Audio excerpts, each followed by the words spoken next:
Shenandoah High School. And this week, we try to see if the Seminoles can bounce back after last week's heartbreak. Both the Shenandoah Zeps and the Monroe Central Seminoles come into this game with records of 4-2. This is Jeff Stevens, joined again this week by Lance LaFollette. Lance, going back on your playing days, what's it like, this week at practice, after a tough loss, what's the players go through? Well, I'll tell you, it's never easy after a loss. Last week, really, Monroe Central lost to a good football team. It wasn't the fact that they weren't loafing or, they were playing against some stiff competition, but anytime you lose, you're going to get worked a little bit harder. You're going to get pushed a little bit to turn things around. So, I remember lost my junior year to Meadowbrook with 44 seconds to go in the game on a 44-yard run. Every night the following year, when we played Meadowbrook, we did 44 up and downs. We did 44 this, 44 that. I mean, they rub it in and make you remember and fire you up. So I'm sure it wasn't a fun week. Well, the benefits of that hard work that was put in this week can be seen out here in the next couple hours on the field, we hope, with a good performance, and that makes all that hard work seem worthwhile. Well, we've lost to two quality football teams. As a matter of fact, two undefeated teams. And, what we need to do tonight, and seems like we say it every night before a ball game, but we need to come out and get something going right away. We're going to get the ball. We need to come out and, like I said, make things happen and get off on the right foot here. And last week's loss to the Bridgeport Bulldogs, Shenandoah gave up about 330 yards rushing. And as we all know, that is the strength of the Monroe Central Seminole football team, is running the football. So hopefully, we can continue that success and continue those problems for the Zeps by running the football with some luck. I didn't get to see any film on the game, but something that amazes me is that they were up 22-7 going into the fourth quarter and gave up 4 touchdowns. So, they obviously can hang with Bridgeport. Something fell apart, the wheels fell off, and they ended up losing that game. So 4-2, they've got a ball club, and we're going to see her. As you can see, the Seminoles will return the kickoff. Number 19, Sam Zirkle, a freshman, kicks off. It's a line drive to Nippert at the 19-yard line. And he'll be dropped at the 31-yard line. And please bear with us tonight if we're a little bit hesitant on calling out the yard lines here. This field is not marked in any way other than the numbers on the far side, which are going to be obstructed by the players. So it may take us a while to call out the yard line. But Seminoles ball at the 31. Big play receiver for Shenandoah, number 3. That's Derek Leach, made the tackle on that play. Look for him. Well, they basically over here at Shenandoah are the same situation as us. Not a lot of numbers. Most of these guys you're going to see going both ways.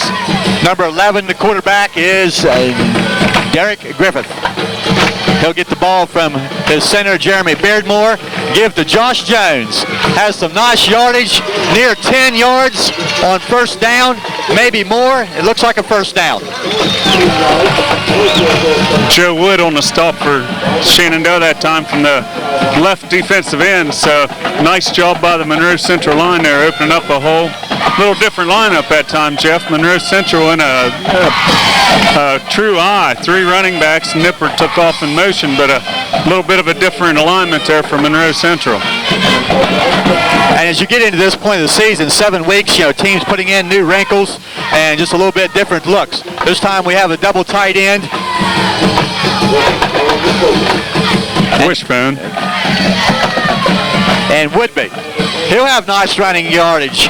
He's near the 48-yard line. 6, maybe 7 yards for Woodby.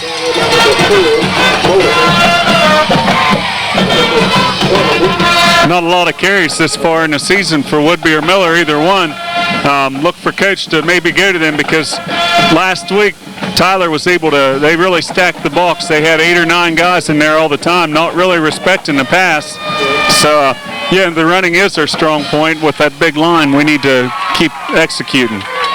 Second down, 3. Shoemaker, his first carry. First down and more. 40-yard line, John Shoemaker.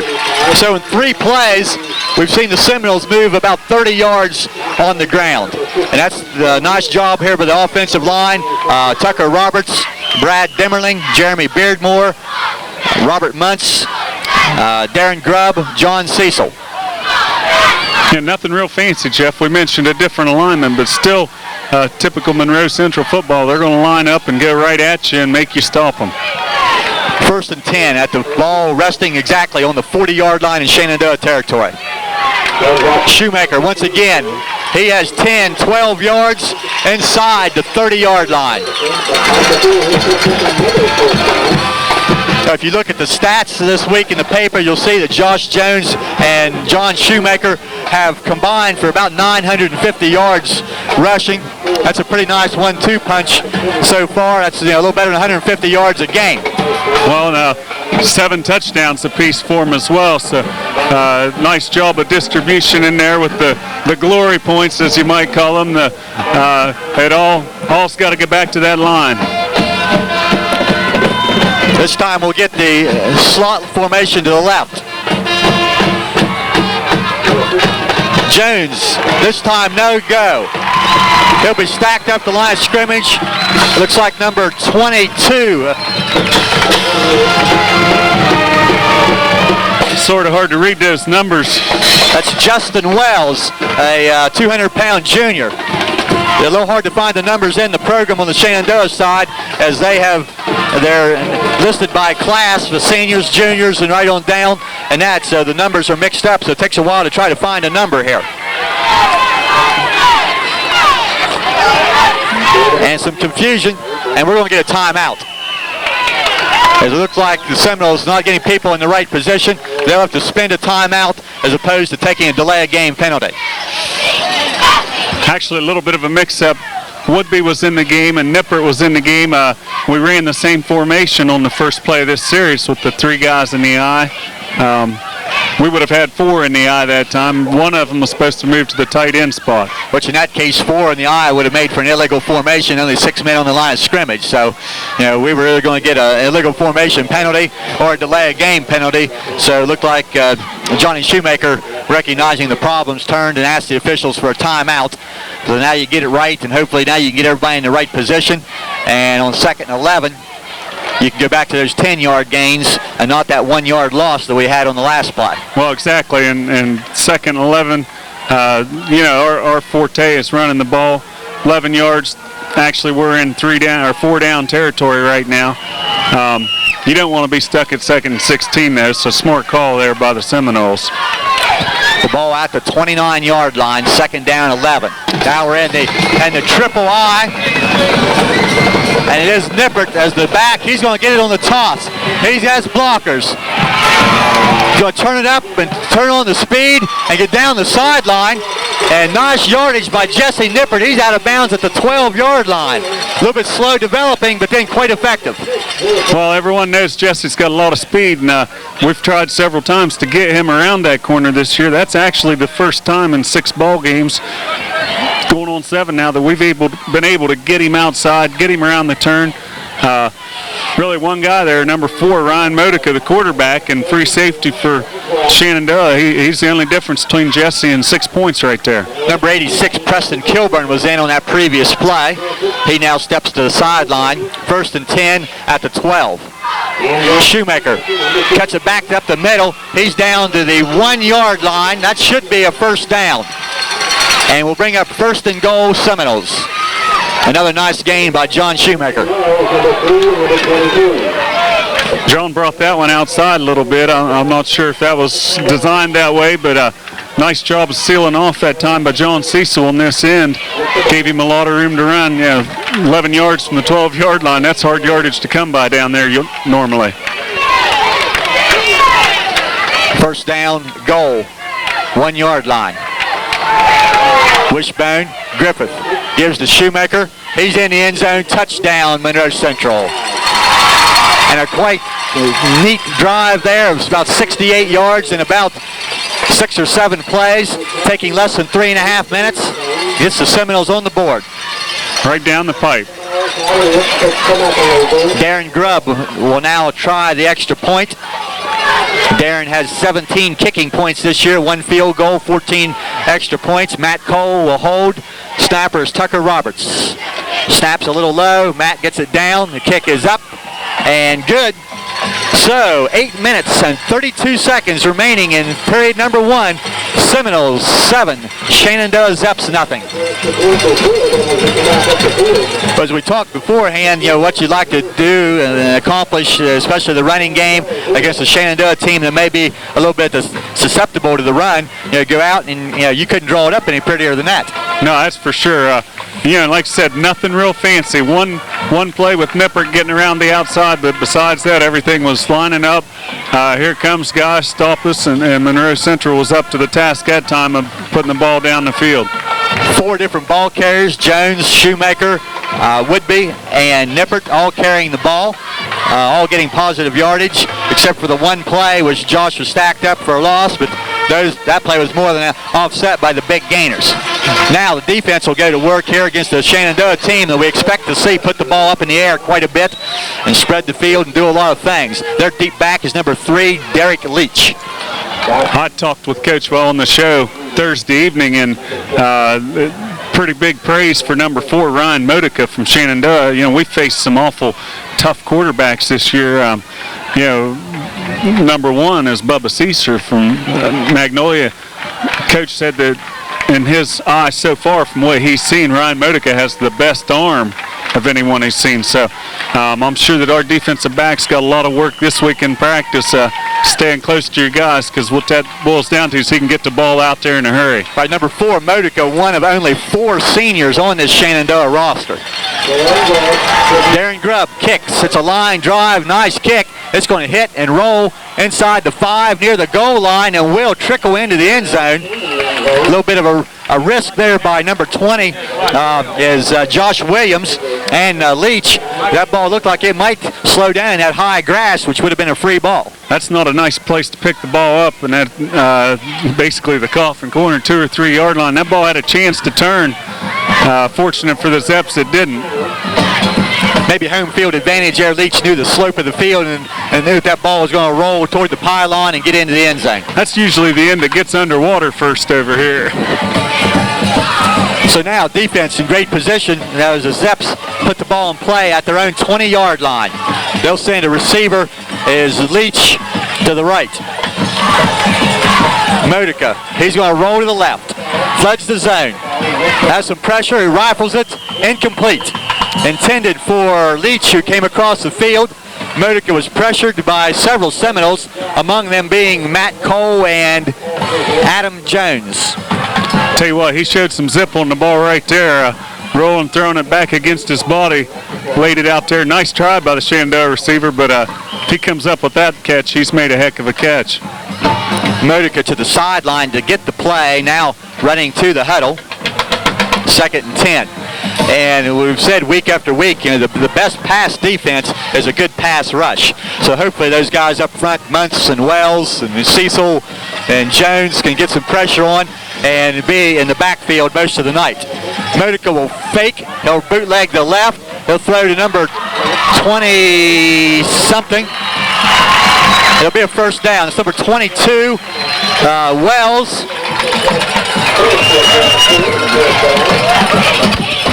And it will be a first down at the 32-yard line. Again, a nice play fake there by Modica, and he was able to zip that ball right on the money for the first down. Pretty decent job both times there by the center for Shenandoah. He's done on Heath Wells. That's something, as big a fan as I am, I like to key on certain guys, and Heath Wells has been a big play guy all year. We need him to get in that backfield and cause some problems. And this time they'll run the ball to Williams, the tailback, and as you called it, Lance, he had nowhere to go. 2-yard loss, so that'll go down as a CBL for Heath Wells. CBL standing for caught behind the line. 2-yard loss. 2nd down, 12. Ball squarely on the 30-yard line.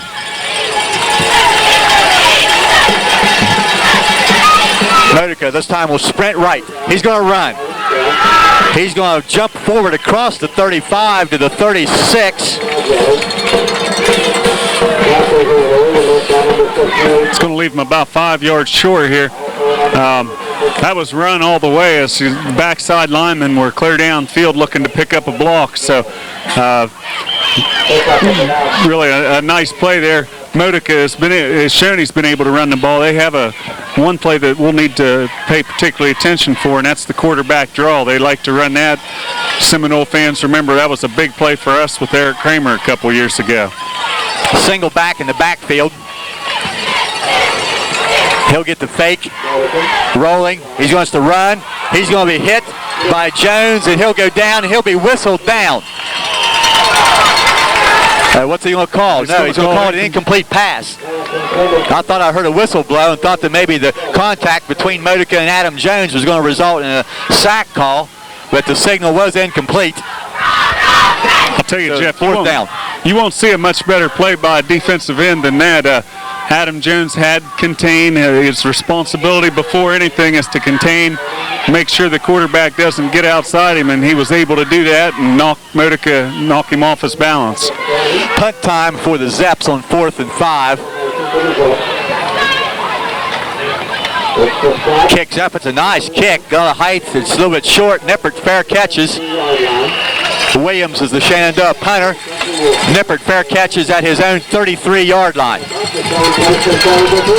About a 30-yard kick thereabout. No return. So very near the same area on the field where the Seminoles put the ball in play on their initial possession, and you sure like the results of that. Well, Shenandoah, if they're going to have any kind of opportunity to win this ball game, they're going to have to stop Monroe Central's running attack, which, like I said, Monroe Central didn't do anything fancy, and they won't until Shenandoah makes them change their ways here. Wishbone with Nippert split left. Jones. And he has a good 3 yards here on first down before he's stacked up. How long now in the game we've seen some success by the run before coach goes with the play action and goes for the big play downfield to either Nippert or one of his backs? Well, I'll tell you, they'll probably run the ball again here, and if they don't look for anything too fancy yet. Possibly the quick out on third down, and like I said, if they don't pick up a first or if they don't pick up decent yardage here. Shenandoah's lining up 10 guys pretty close to the ball. The furthest off is 8 yards. Matt Cole wide. Jones gets the ball. He'll get to the 40, maybe the 41-yard line. He'll be 3 yards short of the first down. And he gets a generous spot there just across the 40-yard line. This is definitely the type of situation where we're looking for Monroe Central possibly to throw the quick out to Nippert. You haven't seen Shoemaker yet on this drive, and they didn't hold him to less than 8 or 10 yards on that last drive. So really hard to say. Nippert's lined up into the short side of the field, so not likely going to be this way. Again, a lot of people uptight for the Zeps. Option, Griffith. He's going to keep. He's got some running room. Still on his feet. Nice spin move. First down, Derek Griffith. We saw the option a couple times last week. Once it was real good, and the other time it didn't work real well. But it's something I know that they've been working on quite a bit. And that time the opening was there. Griffith keeps the ball, gets upfield, and put a pretty nice move on as he broke away from one tackle and has his first down. Well, that's a play right there, Jeff. A lot of questions last week about when we got down close, should we have done that or not, as far as run Griffith around the end. If he goes into the end zone and scores like he did the other time we were down there, there's nothing said about it. Griffith keeps again, still on his feet. He takes a pretty good hit, but he's going to have 6 yards on that first down carry. Well, I know there was at least one of the plays last week, that everybody kind of scratched their head about, that the play was there and everything was set for a big gain, that we didn't block it on the backside, and a backside player came in and made the play. Exactly. And, that's something, when you're calling the plays, you don't count on the backside guy getting in and causing a lot of problems, and that was the case there. There was nothing wrong with the play call, just the execution was not what you would like. Right. The 45-yard line, second down and 4. Here's that first pass, and there's your quick out to Nippert. First down and more. Jesse Nippert dropped inside the Shenandoah 30-yard line. Jason Johnson, number 6, tell you he made a touchdown saving tackle that time in the open field. Nice form, nice technique. He doesn't grab Jesse Nippert right there, and the Seminoles go up 6 more. That young man right there that you mentioned, number 6, Johnson, just a sophomore. They were telling me before the game here that Shenandoah expects to have 6 freshmen letter this year on special teams and as backup players, and a couple more sophomores. This is a very young football team, and they like their junior high also. So, a couple years from now, Shenandoah, could be, the team to beat. This is Jones. And Josh Jones across the 25. I've learned one thing here right at the very opening of the ball game here. Don't listen to the PA guy to help you with the call. That's for sure. Because a couple times tonight he's called some wrong names. We didn't have that problem last week. There's no mistakes from the PA man last week. No, exactly. Who was that? 2nd down and 5 on that 5-yard carry by Josh Jones. Shoemaker on the counter. Big gain, 1st down. Now getting back to about the rosters there, Jeff, and the optimism for the next couple of years. You look down along the sideline, and Shenandoah has excellent numbers this year. Looking at Monroe Central's prospects for next year, they're going to lose several seniors, but they have, I believe, 32 kids on the junior high program, which is the biggest number of kids that we've had in years at Monroe Central, and a lot of quality ball players. They beat Waterford on Thursday night, who was undefeated. They beat them 40-14. So that team, I believe, has one more home game left this coming Thursday, so get out and see it. This is Shoemaker. He's going to be in the end zone for a touchdown. Johnny Shoemaker kind of felt his way along, maintained his balance, gets his 2nd score of the night. So Seminoles once again drive down the field. That's about 135 yards on 2 possessions, and it's 13-0. Have to like what you see there with John Shoemaker. There was obviously not going to be stopped there at that 5-yard line. Modica come over and tried to shoulder tackle him, and you can't really do that with Johnny's size and strength. So Grubb again, extra point, snaps down, kicks up, line drive, and wide right. Wide right. But with 2:11 remaining, period number 1, Seminoles leading 13-0. Yeah, I want to mention here before we get to the quarter break, and before I forget this, Coach Wendland has asked me to announce that on Monday night, the Seminole volleyball team will be in action in their tournament game. They'll be opposed by Martins Ferry. That tournament is at Meadowbrook High School Monday night at 6 o'clock. And pretty nice year put together by the Lady Seminoles in volleyball this year. I think they may have been 9-7, and they're opposing Martins Ferry in the tournament. So if you have the opportunity and you've never seen high school volleyball, it is quite entertaining. I'll tell you that, as you said, 9-7. We were in the hunt all year in the OVAC. As far as we just missed by a place or two of getting into the OVAC tournament. So the Lady Seminoles really turning things around and starting to develop a program. And I have the honor of coaching the Lady Seminoles in track, and there's a lot of athletes out there. I hope some of them come see me next spring when the track season rolls around. I believe the young ladies have only 3 seniors on their team. Coach Cheryl Brown has done a nice job. If you can get over to Meadowbrook and see that game, please do. Also Monday night, there is a scheduled JV football game at home against these Zeps. Of course, last Monday night, the Seminoles were forced to cancel their JV game. With a young man was out of school, so they just did not have the numbers to go make that trip. Grubb's kick taken by Leach at the 12.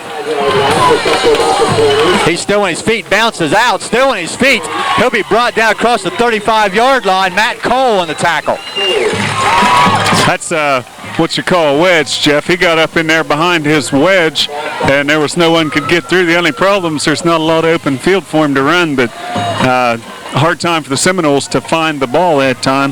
Nice job by Shenandoah. He popped through there, and for an instant, it looked like he may have some running room, and if Matt Cole hadn't made the play, he definitely did have some running room. Matt Cole, if you recall, started out the season. That was basically the extent of his plan was on this special teams, and he's worked himself into full-time on defense and playing most of the time on offense, normally every other play. Williams on a little bit of a delay. He has the running room across midfield. He'll be dropped by Shoemaker and Miller. Woodby, excuse me. But a big gain on first down. Nearly 25 yards on that pickup by number 20, Josh Williams. So what you don't want here in the last couple of minutes of the first quarter is Shenandoah to get a possession and get a little confidence back. Well, you work all week on this team, against the scout team. They throw the ball a lot. Sometimes you maybe not spend as much time looking for the run. Modica still has the ball. He's going to throw downfield. Incomplete. Number 21 is John Chickwalk, 6'4", tight end. 6'4", nice sized kid, but that one just a little too tall for him. Yeah, Jeff, Monroe Central, we made a comment last week, a couple of us talking. This year, the number of INTs has been way down for Monroe Central, and that's going to be a big key. Shenandoah, we know, is going to put the ball in the air a good bit tonight. We're going to need to come up with a couple picks to take some of the air out of their sails. Second down and 10. Modica this time will sprint, stops, tries to cut back. Shoemaker has a hold of his shirt and brings him down. He'll get to the line of scrimmage and maybe pick up a yard, but John Shoemaker had a handful of jersey, and Modica was not going to go too far. Tell you what, that hurt my fingers, Jeff, just watching that. Nice job. That's a pretty nice grip because Modica was going the other way, and he sort of snagged him as he went by. Looked like a lot of help troops were on their way, though, from Monroe Central. Less than 1 minute now remaining in the first period. First period has been all Monroe Central, 13-0. Two receivers wide left in this passing situation. Modica will fake. Here comes the reverse to Leach. A nice block, but that's it. Johnny Cecil was hit by a pretty good block right there, but the play just did not develop. And I'm not sure who all made the play over there. Jones, I believe, and maybe Muntz. Well, I think Mr. Cole was up there that time too. Matt stayed home pretty well and was able to get in on the play. Tell you what, that crackback block as a wide receiver, you love to make it. As a defensive end, you hate to see it coming, and that happens every once in a while. Really, no defense to it. And looked like Johnny had no idea it was coming, but you're not going to keep him down. No, he got up pretty easy. We're going to reach the end of the first period. It'll be fourth down when we come back.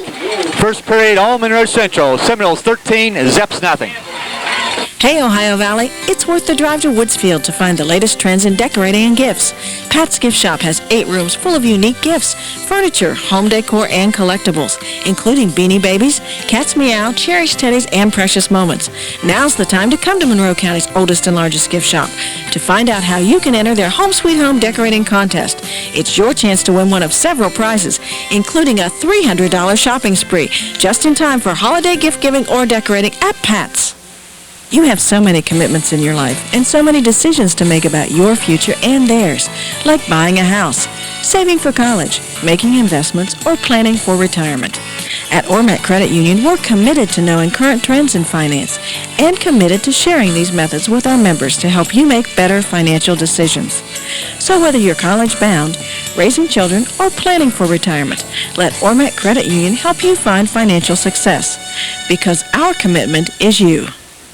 Dr. and Mrs. Heckert are proud to make Monroe County their home and to serve as your hometown family doctor, along with experienced nurses and a nurse practitioner affiliated with Marietta Memorial Hospital. Shenandoah in punt formation, number 21, Chickwalk, blocked. Heath Wells. John Cecil on the recovery. Tell you what, Heath Wells came through. Nobody, they hit him, but they didn't do a very good job of stopping him. He was all over Chickwalk. So that being our second blocked punt of the year, Wells was the recipient of picking up the loose ball.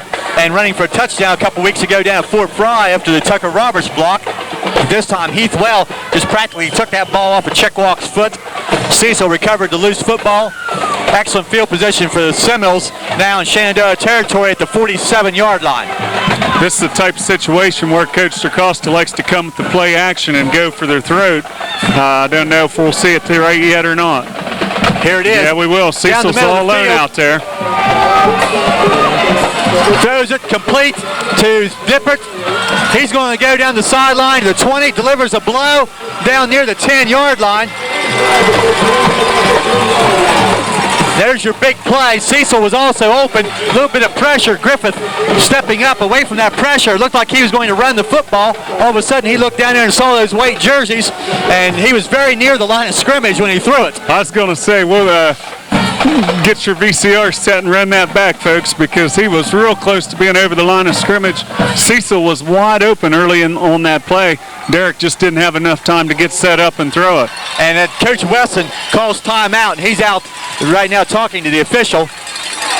And I think that's probably his question right there. As you know, was he not past the line of scrimmage? But it was very, very close. As I saw the ball in the air, I looked and saw no flags. So great job by Griffith. The first thing down there, and Coach Wesson spending this whole time out talking to the officials, you can see there, and looks like nobody wants to take responsibility for who was supposed to make that call. Well, the first thing I looked at, Jeff, was both sides of the field to try to find an official, and no one was at the line of scrimmage as far as officials. So who's going to make the call? Yeah, that's got to be a line judge's call, and he obviously had moved down the field. Yeah, of the two officials, one on each side of the field, one is to stay at the line of scrimmage, and the other one moves downfield. Now, which one is that supposed to be? I don't know. You know more about officiating than I do. You know, it's an obvious passing situation to that side of the field. The official on the far side of the field, near where Nippert caught the ball, has to get down there so he can watch for an interference penalty. So, yeah, and actually, when Derek threw the ball, he was on the other side of the line. They had a whole bunch of people in here in the middle trying to block, and so this referee quite possibly got shielded from making a call as well. So it'll go down as a great judgment play by Derek Griffith. Big completion. I believe he's now 2 of 2. And a big play down. They've marked Nippert out of bounds at about the 13-yard line. So as you said, you know, Coach, after a big play by your defense, or in that case your special teams, likes to go for the big play offensively, and this time it works.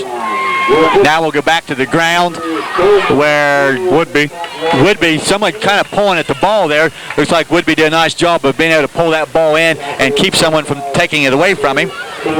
Meanwhile, he's down inside the 10 to the 8-yard line, 4-yard pickup. That's my fault. That was Ben Miller that time because Josh Woodby just brought the play in. So nice job of Ben Miller hanging on to the ball, picking up 4 or 5 yards. So Miller's first carry of the night, along with a couple of Griffith carries. I think that puts us up already to 6 carriers of the football, and we've just barely played a minute of the second period. There's no mistaking this man. That's Shoemaker, and there's no mistaking where he's at. That's the end zone for the 3rd time. John Shoemaker. That puts him up to, I believe, 10 touchdowns now for the year. Tell you what, I like the way Johnny's running the ball tonight. I'll tell you what, he hit up into the hole that time, and I don't, you know, as I said on his last touchdown, you're not going to bring him down with a shoulder tackle. The scoreboard operator just gave Shenandoah 18 points for that Shoemaker touchdown and gave us none. I'm sure that'll be corrected. Well, they got 24 now. If it makes you feel any better. So Darren Grubb will try the point, but first of all, we're going to get a timeout. As Matt Cole asking the official for a timeout. I'm not so sure what the reasoning is here because Monroe Central does have 11 players on the field. And they did get the scoreboard straightened out. It now reads 19-0, which is the correct score. So I'm not real sure what the holdup was there, but you know, if there's any doubt, you know, use that timeout. It is the second Seminole timeout of the first half. So they'll get things together. Coach Circosta is out, and it could be a case where the sideline decided that they wanted to go for 2 after the earlier miss to get back on 21s. We see some personnel changed. Looks like Derek Griffith is in the huddle there, so that tells me that the Seminoles are going to go for 2 to try to get that point back from the earlier miss. I'll tell you, you know, Coach Circosta over the years has been a real stickler for the little details of a game. I mean, there's no question in that. Any Seminole fan would know. One of them is going to put the Seminoles up to where it's going to take 3 touchdowns and 3 extra points to tie the game. So that's the reason for going for 2 here. Again, so a late change of personnel as Nippert leaves the field. Miller comes in. So after a timeout, you always hate to see the personnel out there that you don't want. This could be a special play. Miller will wing to the left, leaving Shoemaker and Jones behind Griffith in the backfield. Miller in motion. Straight dive, Jones. He'll be in for the 2 points. Easily. Brad Demmerling and Preston Kilburn, I believe, are the 2 blockers on that side that helped lead Jones into the end zone for the 2-point conversion. 11 minutes even remaining in the first half. Seminoles have had the ball 3 times and have scored 3 times and lead 21-0. Hey, Jeff, we talked earlier, you need to come out and get on them early. Monroe Central's done exactly that. They've shown no signs of any offensive frustrations last week. Just straight hard-nosed football, and they, like I said before, we've lost to 2 awful, powerful opponents this year.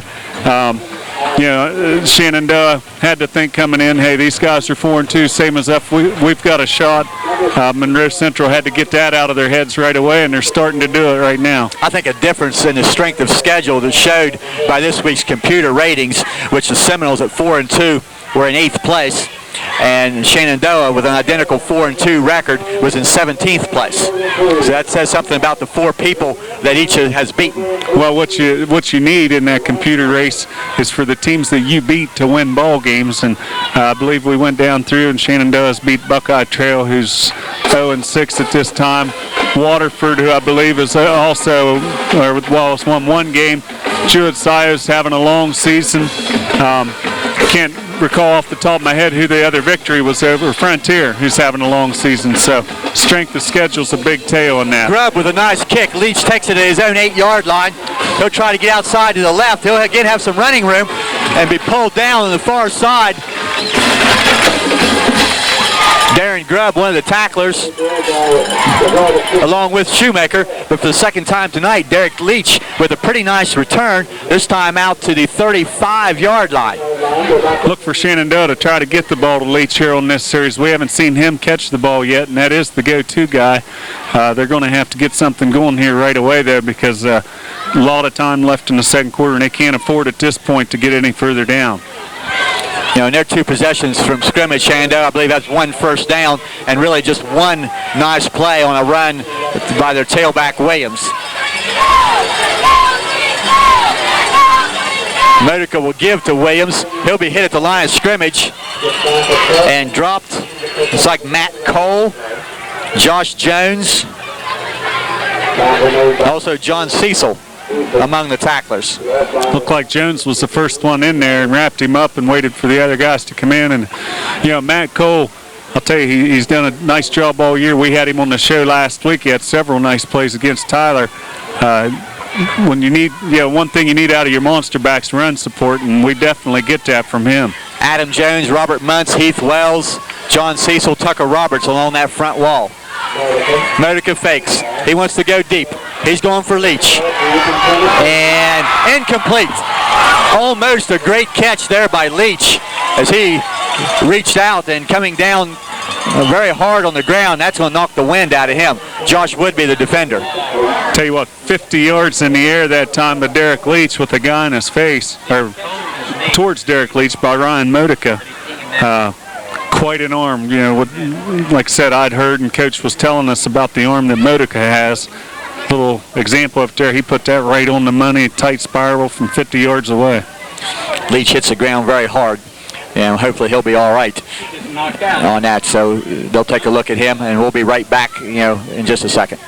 Randy Moss, you see some of the catches he made last week in that game. Derek Leach back on his feet now and kind of catching his breath. We were talking here while we had the camera off there. Nice throw, 50 yards in the air by Modica, right on the money. But almost a great catch by Leach. I'm sure the defensive backs, didn't get that this week by the scout team quarterback, Coach Matt Singleton. No, Coach Matt, he can throw a nice tight spiral from about 15. 50, I don't think. We'll be in trouble now. Yeah, here we go. 3rd down and 9. They'll try it again. Cecil had a hand on Modica. He tried to hit number 44. That is Mike Lucas, another sophomore. The ball incomplete, but as I said, Cecil had some pressure on him and kind of disrupted the timing. Modica throwing the ball incomplete. 4th down 9. Output this time it'll be Williams in punt formation. As last time the punter was Chickwalk and he had the kick blocked.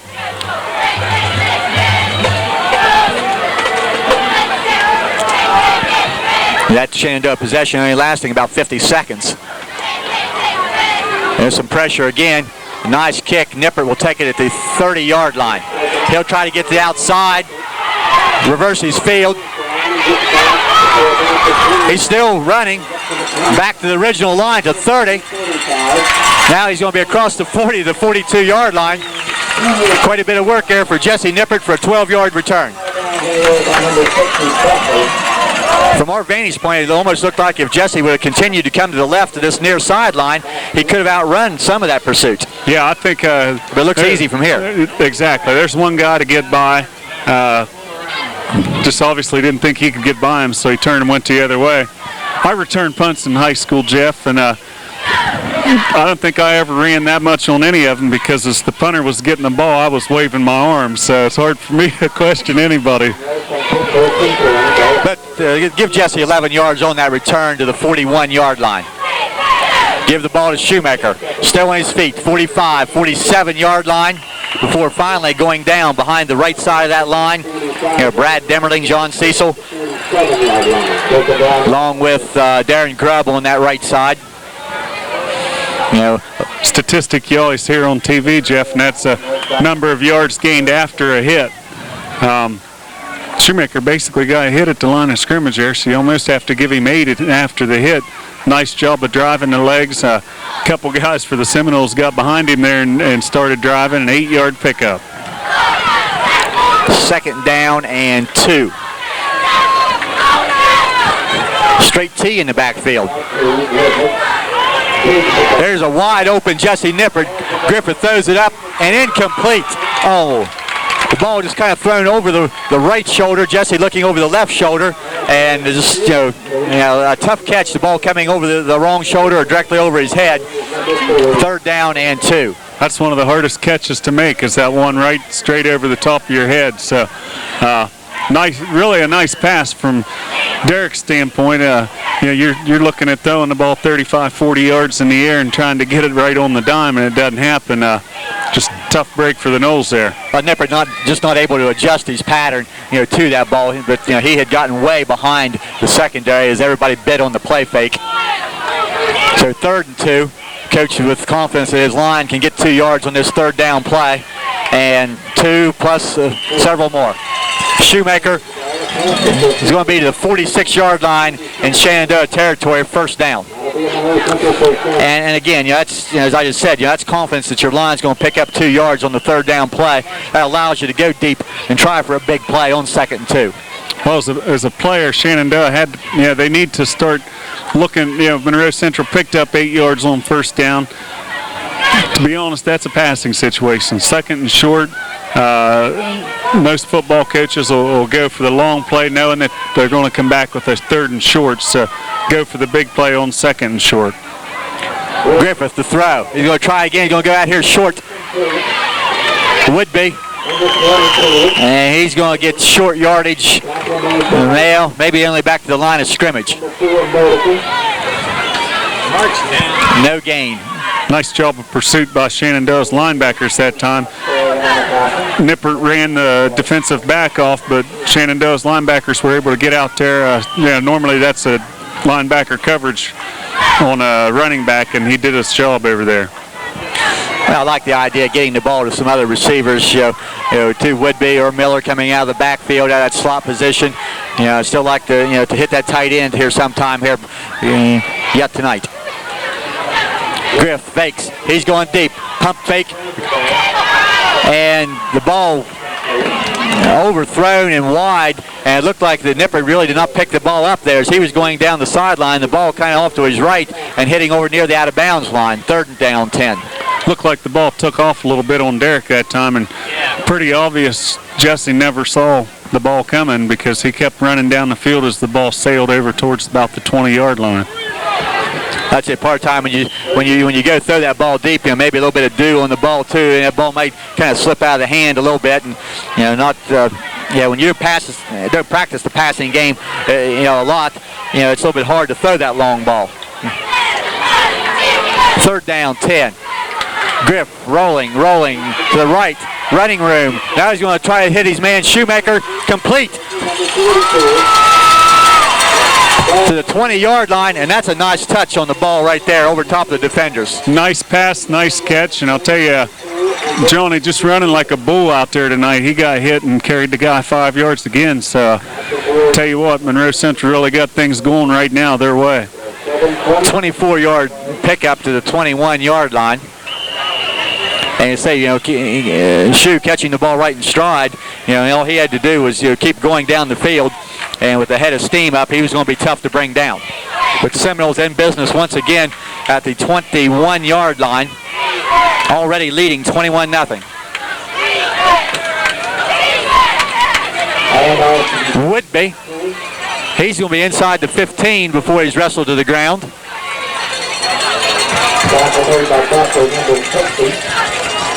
Nice pickup that time by Josh, just to tuck him in there behind Big John Shoemaker and Big Josh Jones and that nice left side of the offensive line. Again, number 70, Steve Bond on the tackle, a sophomore. We've seen about 4 or 5, all 5 sophomores, I think, in on plays for the Zeps. And with the freshmen that talked about play, who are they going to bring up Monday to play JV ball with all these freshmen and sophomores playing? I guess some of their juniors, maybe. Possibly. Griffith will keep.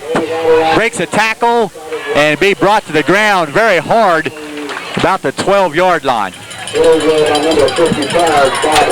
Number 2, one of those other sophomores, Eric Schultes. Bring up 3rd down and less than a yard.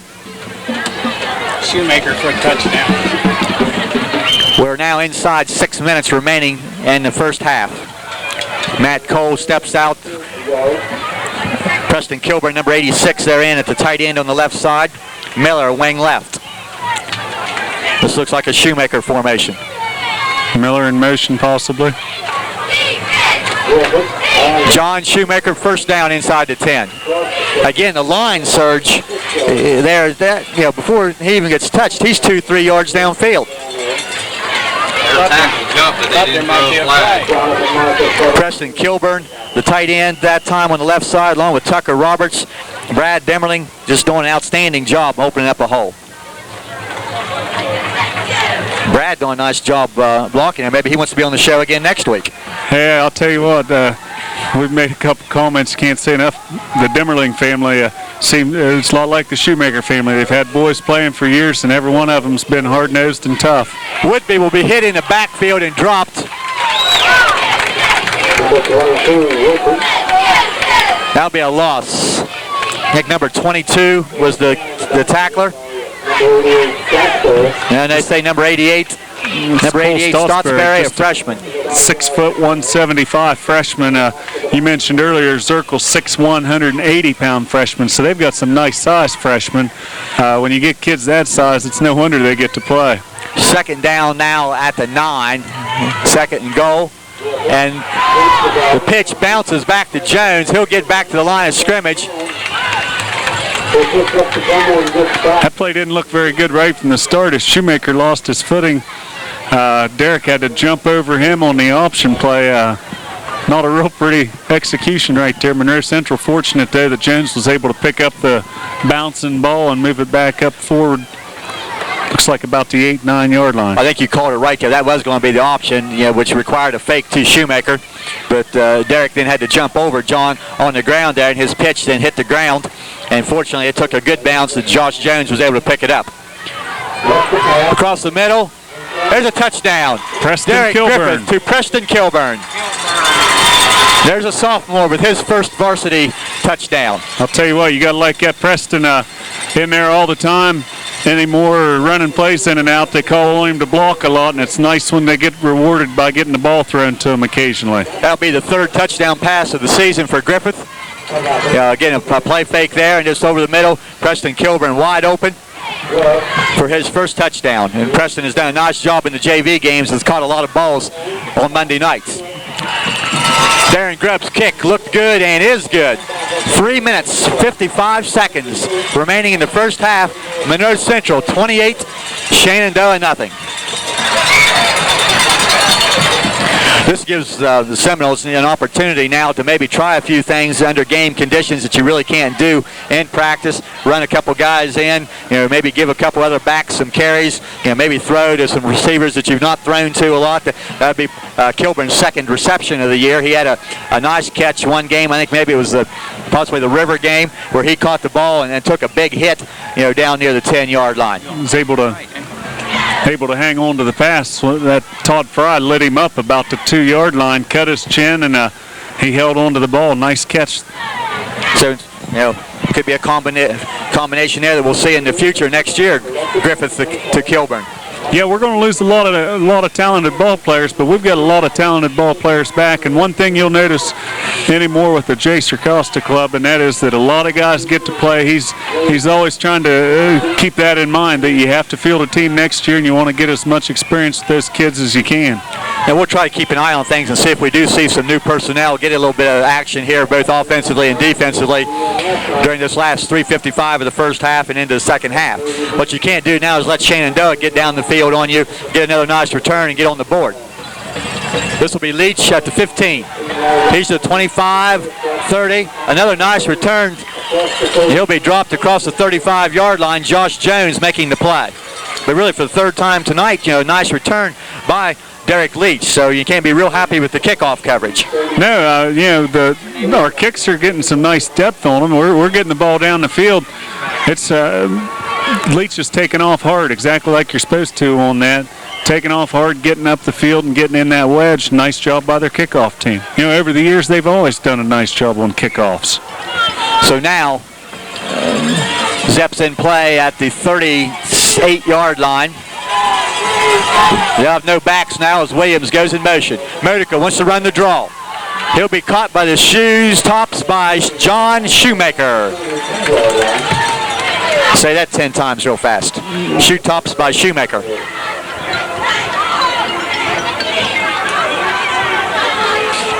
But a 5-yard pickup on first down by Modica on that draw, 2nd and 5.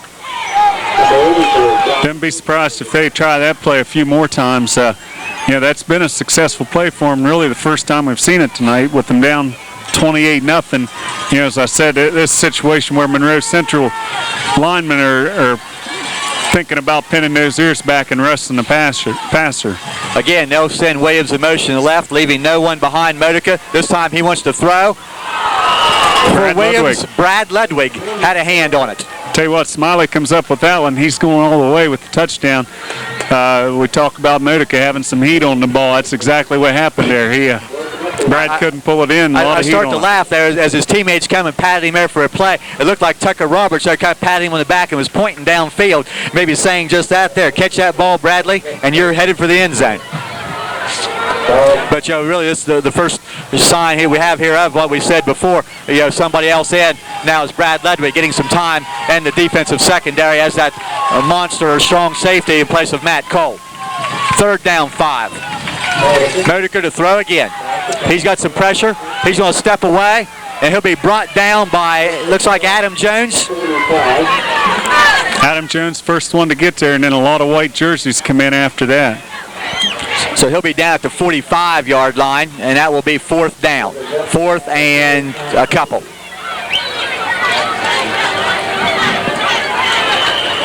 Some of the fans down below here for Shenandoah, yelling for a face mask call, but it looked like his hand hit up on top of the helmet and then slid down the side. I don't believe he was near the face mask. No, I think that we got a pretty good shot of that. That's right down here in front of us, and I think you're right, Jeff. Williams gets the kick away. It's short. It's going to hit Nippert will now back away and let the ball roll out of bounds inside the 20 at about the 19-yard line. So now we'll see what Monroe Central tries to do here with 2:09 remaining in the first half. They have a timeout. They lead 28-0. I do not believe Shenandoah has been across midfield in this game. At this point, I may be surprised, but I don't look for Monroe Central to put it up in the air. I look for them just to run a few shots off tackle here if we're able to pick up some nice yardage. Get across the 50 down in around the 30 or 40, they may put one up, but for right now I'd say they'll probably keep it on the ground. Well, the running game has been just as good, and Shoemaker again slipping. This is going to force Griffith to run. We're going to get a flag, and Griffith will be brought down. He'll have yardage to the 27-yard line. But we'll get a flag in the backfield. Looks like about the 15-yard line, so if it is against the Knolls, it's going to be half the distance, pin us real deep. And if memory serves me correctly, I believe that is the first flag of any type thus far in the game. That coming at 2:01 left in the first half. So that will put the Seminoles way back. And that hold looked like it was behind the play. But again, the play was broken right to start with. As for the second time tonight, John Shoemaker slips as he tried to go forward. That meant that Griffith had to improvise. We were talking about field condition, and this field looks beautiful tonight. I didn't get a chance to walk on it before the game, but maybe a little bit slick because, as you've said, that's 2-3 times Johnny's had trouble with his footing back there. First and 22, the ball back at the 7-yard line. Jones. He'll get to the 10-yard line, Josh Jones. And once again, I think the Seminoles, especially after that penalty, will be quite happy just to go ahead and let the clock run out and take that 28-0 lead into halftime as you're now at 125. Nippert in with the play. Second down and long at the 10-yard line. Call it 2nd and 19. If Shenandoah is planning to make any type of play here, they'll possibly call a timeout after this play. It'll make it 3rd down and long if Monroe Central isn't able to pick anything up and possibly get the ball back. Griffith will look to throw. He's going to air it out deep. Nippert almost making the play out near midfield, and that time a nice adjustment to the ball by Jesse Nippert, and unable to make the play after a real good effort. Hard to tell from here, but it looked like he may have been out of bounds over there. Sort of a double white line over there. As you said, a real nice job of coming back. That's what you want to see out of your wideouts. Get him over there and get him going after that ball. Looked like Coach Acosta maybe asking the back judge there about the possibility of interference on that play, but he didn't put up a real strong argument on that. 28-0, it's kind of hard to put up a strong argument. He may have had a little argument, though, because Shenandoah's defensive back was facing Nippert. He's not playing on the ball. He's playing on the receiver, and that is a penalty. But again, as you said, he may have been out of bounds. This is Jones. He'll be back near the original line of scrimmage at the 20-yard line. And looks like Coach Wesson will now spend a timeout. And now one of his players does signal timeout with 39 seconds remaining before half. Coach Wesson, in his second year here at Shenandoah, he came in last year, and did a real nice job. And as you remember, I believe the Zeps were 6-0 when they came into our place a year ago, and finished up probably 7-3. And this year, they're 4-2. So a real nice job by Coach Wesson. Well, they come over last year, and there was some question. I know Monroe Central fans felt that they're 6-0, but the comments were being made that they hadn't played anybody. They dispelled that pretty quick because they come over and did a real nice job on us last year. We had quite a struggle. No, never mind. During that timeout, they didn't get a chance to get a shot there. As you see Johnny Shue coming back there. I don't know what our equipment means all over on the sideline there, but as we said a couple times earlier, we've seen Johnny slip down, so I don't know if he may have been doing something to his shoes, maybe getting some new spikes, cleats on those shoes, or what. If you're in the NFL, they just bring you out a new pair of shoes and you can put them on. Look like Coach Bull over there, Bill Fox, taking a look at him. Coach Falk's been with the Seminole staff here, right from the start. Does a nice job, does a lot of traveling in order to help out. And it's nice to have him around on game nights. It's always nice to have somebody just worry about equipment over in the sideline. Snap is high. Heath Wells will run to the end zone and pick it up and stay on his feet, and he's going to be unable to get out of the end zone, and the result will be a safety. Looked like Heath maybe was going to try to get out of bounds there or get out of the end zone before they're there, but really, let's be honest, you're probably better off to give up 2 points there than to get tackled on the 2 or 3 yard line. Yeah, I'll tell you, he was close to going out of the back of the end zone, and really there wasn't much he could do that time. He got hemmed in pretty well. That's something that we haven't seen in quite a while, and we make comments all the time about a long snapping. Tucker Roberts normally doing that. Very seldom do you see Monroe Central have a bad snap. That time, just a little bit too high for Heath. Well, I'll be very honest with you. You stop and think back over the last few years when Tucker Roberts has been doing the long snapping, both replacements and for punts, and there's been very, very few poor snaps, and that one just sailed over top of Wells's head, and that'll create a very odd score with 29 seconds remaining in the first half of 28-2. Yeah, there goes all the office pool numbers out there. A 2, that's the type of number I usually draw. They're 2 and 2 or 9 and 8, that type of thing. So on this free kick now, as the Seminoles will have to kick the ball away, they have their choice of either punting the football or kicking off. And they have chosen to have Darren Grubb kick off with the tee from his own 20-yard line. I'll tell you, Jeff, at this point, I'm afraid I'd probably try to kick it to someone other than Derek Leach because he's done a nice job all evening. He brings this one back 35 yards, and they're going to have a shot at the end zone. Leach standing on his own 33-yard line, and it's going to come right to him at the 34. He's trying to get to the near side, try to pick up a couple blocks before he is dropped by number 24, Ben Miller, with the first hit, and then he was finished off by a couple of teammates. But again, for the first time tonight, Shenandoah will be in Monroe Central territory at the 44-yard line. About 20, well, they'll put him back at the 45-yard line, but about a 20-yard return by Leach. 23 seconds. So from here, I'd say Mr. Modica will put the ball in the air 3 or 4 times toward the end zone. Well, we saw he can get it to the end zone. So Monroe Central, your free safety, Jesse Nippert's going to have to get back here, play a little center field, and come up with that pick we were talking about. He'll send Leach and Johnson wide left and drop straight back and throw the ball over here to the left side, and it's intercepted. Intended for number 21, Chickwalk. That is Josh Woodby with his second interception of the year. Ball just sailed that time on Modica, went over top of Chickwalk's head again as he did earlier in the game. Woodby back there playing it safe, and the ball come right to him, hit him right in the numbers. Nice play, Josh Woodby. So as you mentioned, not too many interceptions in that secondary. Woodby with one other a couple of weeks ago. I can remember linebacker Josh Jones getting one. Just off the top of my head, I'm not sure if we've had any other interceptions this year. That's about it. If somebody has, I'm sure they'll point that out to me next week. Griffith will take a knee. So no more fancy plays. We'll let this first half come to an end.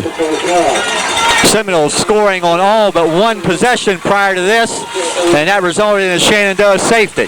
So at halftime, the score, Monroe Central 28, Shenandoah 2. Traveling hundreds of miles for therapy can be emotionally and physically draining and very costly. Woodsfield Nursing and Rehabilitation Center now offers outpatient and inpatient therapy for all ages, including orthopedic and sports rehab, as well as physical, occupational, and speech. Coming soon, in-home respiratory therapy and durable medical equipment for sale or rent, such as hospital beds, oxygen supplies, ostomy supplies, and much more. Watch for future updates at Woodsfield Nursing and Rehab. We offer the future. Ohio University Eastern means value. OUE offers you 5 4-year degree programs, master's programs, and a state-of-the-art athletic center on campus.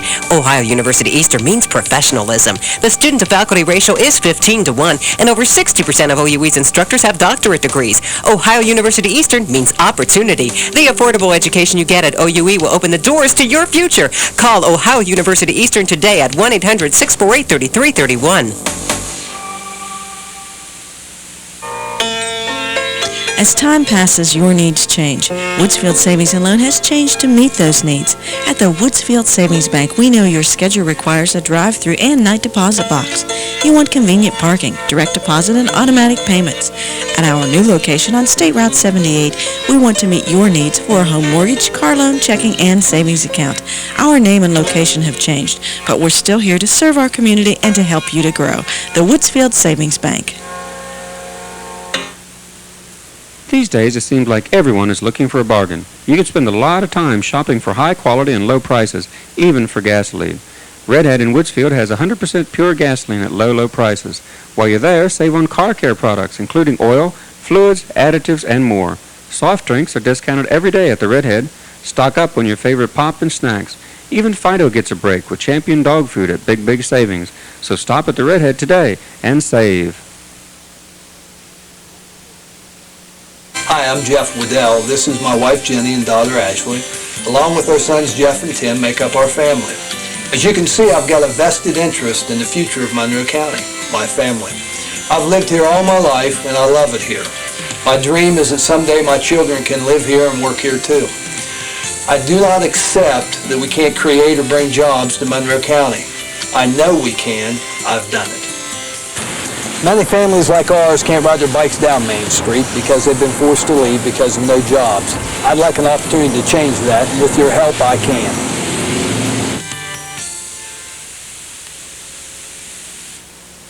Vote for my dad November 3rd.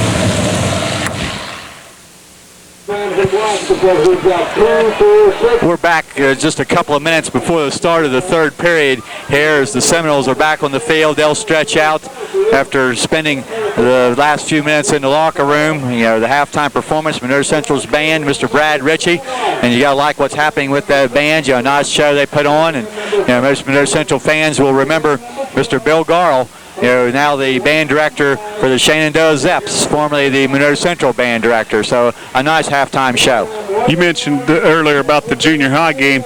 The Monroe Central band was there last night, and I was refereeing the game. Been a long time since I've been on the football field with the band playing and the crowd going. Huge crowd there for a junior high game. Brought back some memories. I had the hair standing up on my neck for a while. They had them so fired up. It was mentioned this morning there at our faculty meetings there that some of the junior high kids were really impressed by the number of people in the stands. That they said, well, boy, this is great. So a little sampling of what lays ahead maybe for these young men when they go into high school.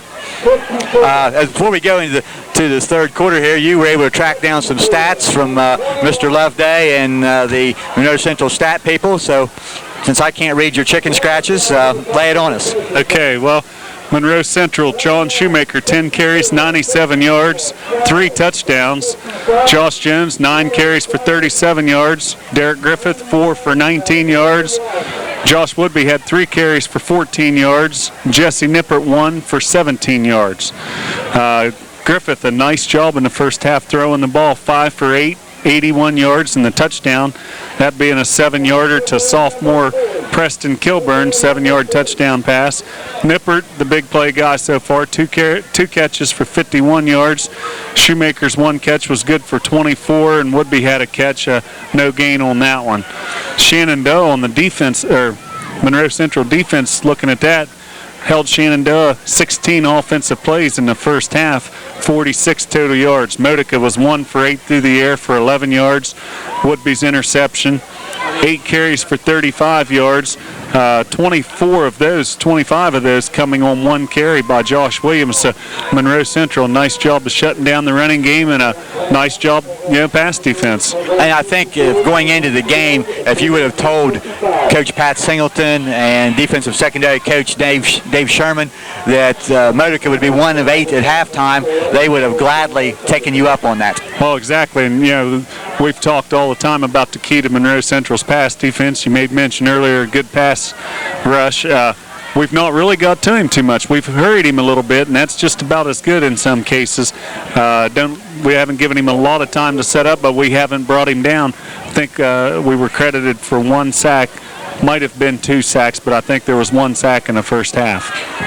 As I said at our faculty workshop today, we were down at River High School, and we went to lunch, and I was fortunate enough to ride along with Coach Sherman and Coach Singleton, along with Coach Shoemaker, over to New Martinsville for lunch today. And there was some discussion of the game, so maybe a few quotes come out that some few things that maybe I can use here in the second half.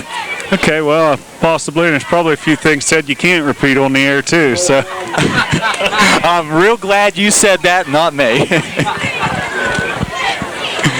Okay, so now we've upset both Coach Singletons and Coach Sherman. Who are we going to work on next?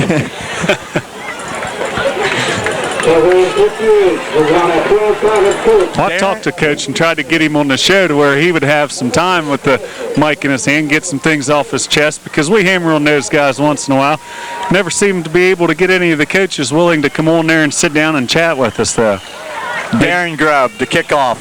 Maybe we better leave that one alone now. Exactly, yep. And if Darren's leg's not too tired, he'll kick off now for the 5th time.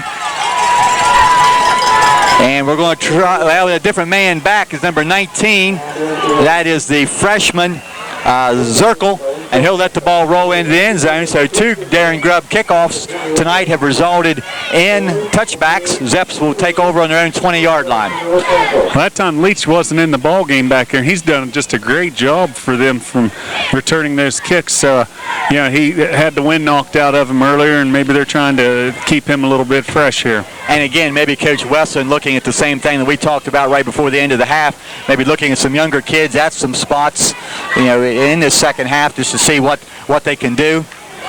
We'll see, how Leach lines up. As we'll see that he is the up back or the wing back on this right side.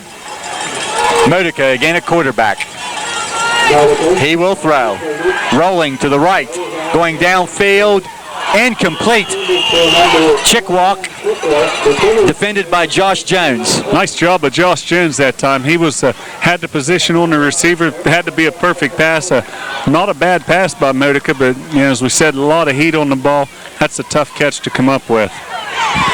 Several times tonight we've seen Modica on a little bootleg or rollout action to his right or left and throwing off the run, and that's very difficult to do. And he's had a couple balls on the money, a couple times just not caught, and a couple other times where balls have been defended well by Seminole backs. Well, we talked earlier about Heath Wells in there at nose guard. It takes a man to stop him coming up the middle, and that possibly is a little design they've put in to get Modica away from him. We'll get a little draw play up the middle. This is Williams, and he'll have nothing. Wells on that play, and you saw on the snap both tackles, number 62 Muntz and number 68 Roberts, were pinched down in the gap, what they call a double eagle, and the play going up the middle, and all 3 of those people were right there. Yeah, that's a design. Monroe Central, with the big lead, can take some guesses here and there and try to design some plays to stop certain plays. Made the right call that time. 3rd and 10 as they will give the carrier Williams back to the 20-yard line.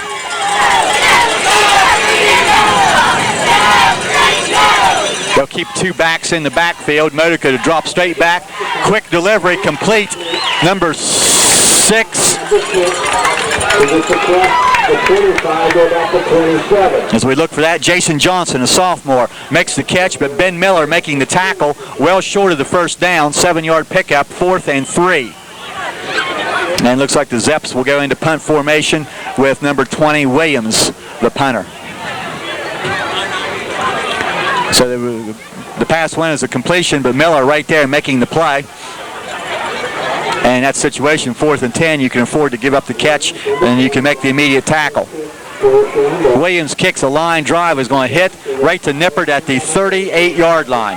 Upfield now to the 45, outside and pulled down by Leach at the 46-yard line. I think a difference you see right in the return there, you mentioned earlier that when Leach and those kickoffs returns, gets up into the middle as quickly as possible. That time, Nippert, a little hesitation before he got outside to the wall. And that gave the coverage team a little bit of an opportunity to get down. Well, Coach made the comment to me the other evening as far as, when you're running side to side like that, the guys are gaining on you all the time. They're coming down the field and you're not picking up yardage. So something maybe Jesse needs to address, and that's taking off hard right after from the go. Shoemaker, he'll be near midfield. They'll mark him just shy of the 50-yard line. 3-yard pickup, second down and 7. That carry puts Johnny right at the 100-yard mark for the game on 11 carries. Don't look for a huge game from him from this point on because, as you said, they grind out a nice long series here, take some time off and get a score, and it's a pretty good chance we're going to see a lot of new jerseys in the game. Second down and 7. They'll give to Jones on a dive, another 3 yards. Number 66 on the tackle, that is Zach Housley, 215-pound junior, making the solo tackle. But another 3 yards, bring up 3rd and 4. As we mentioned earlier, so, you'll still, this first series, really play everything pretty normal. I mean, 28-2 is not out of the reach. You're going to go most of the third quarter with your main offense in the ball game, as you don't want something weird to happen here and give Shenandoah a chance to get back in the game. Griffith to run the option. He dances to the outside. He'll get to the 45-yard line and kind of slip as he tried to cut back. He'll be short of the first down. Nice job, but Josh Jones, he didn't get the ball, but he did a nice job that time of maintaining the pitch ratio, you call it, I guess. He stayed out there right where he needed to be. Griffith just never, was able to get the pitch off to him.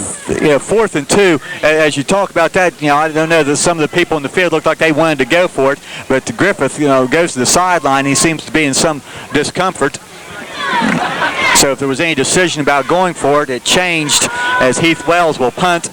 And last time we were in this punt formation, Shenandoah was able to gain 2 points. This snap is perfect. The kick's away. It's an end-over-end kick. It's going to hit and roll to inside the 10 to the 9-yard line. That's a 36-yard punt with no return. And rolling dead at the 9-yard line, quite effective. This puts Shenandoah with their back against the wall. A lot better snap that time. We're more used to seeing that. Perfect snap, nice protection, and a nice kick.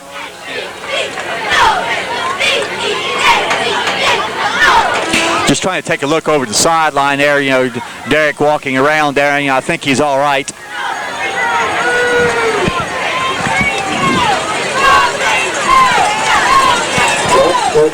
Leach will give to his back, Williams. Running hard, he'll have 3 or 4 yards. Cecil in on the tackle, number 84. View we had there, Jeff, looked like the ball just about popped out. A nice job of putting their shoulder in there by the Monroe Central defense. Shenandoah definitely in a position they don't want to turn the ball over here. 4-yard pickup as they put the ball down at the 13, second down and 6. Again, the Zeps here in the second half keeping 2 backs in the backfield. Modico, he'll run the keep. He'll get a nice block from his back, Williams, but then a pretty good hit delivered, I believe, by Shoemaker. And the pursuit was able to pull down the runner, Modica, at the 15-yard line, or excuse me, at the 20-yard line, and that will be a first down for Shenandoah.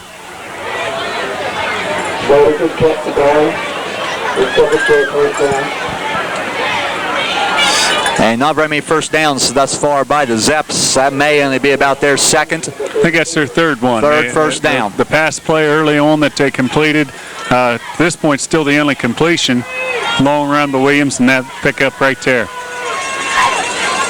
So So first down, Shenandoah. Again, backs now in the eye. Modica drops back, throws quickly, overthrowing his intended receiver.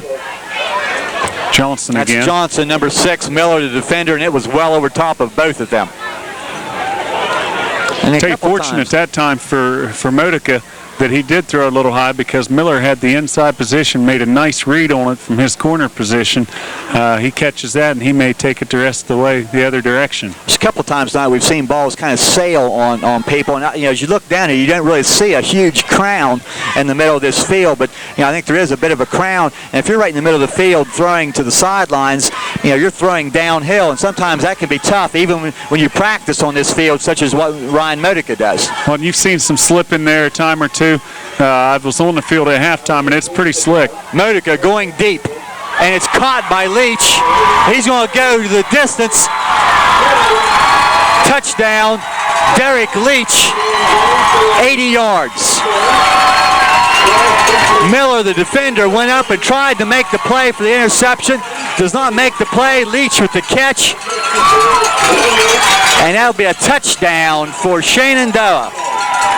Some good pressure on Modica just as he threw the ball. He had a hit delivered by Robert Muntz, but still that ball thrown a long way in the air. 80-yard touchdown. This game's far from over, Jeff. We mentioned earlier Shenandoah was up 22-7 last week and ended up getting beat after that barrage by Bridgeport. Maybe they saw something there, and like I said, far from over this early in the game. Holds the left-footed kick by the freshman. Zirkle is good. So, don't go away. 6:37 remaining in the third period. It's now 28-9.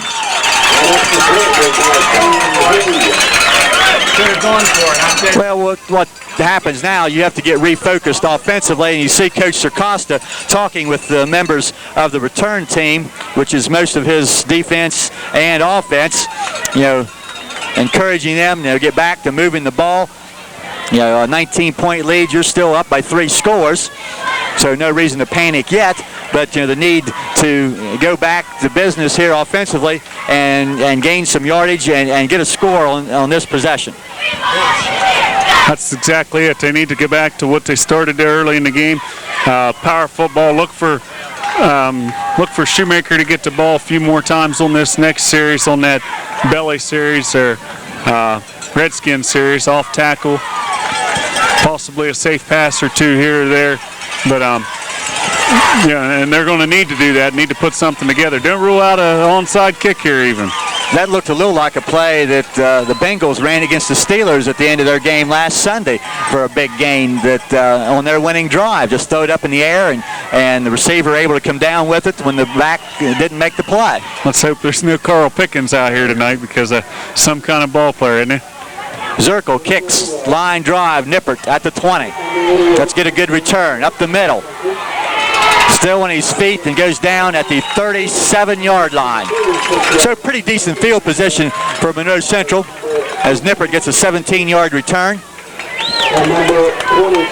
So we're ready to roll now, 1st and 10. Hey, what looked like a little bit of a hole up the middle there, and big senior Joe Wood stepped in and made the tackle. If not for him, Nippert finds a little crease there. He could go.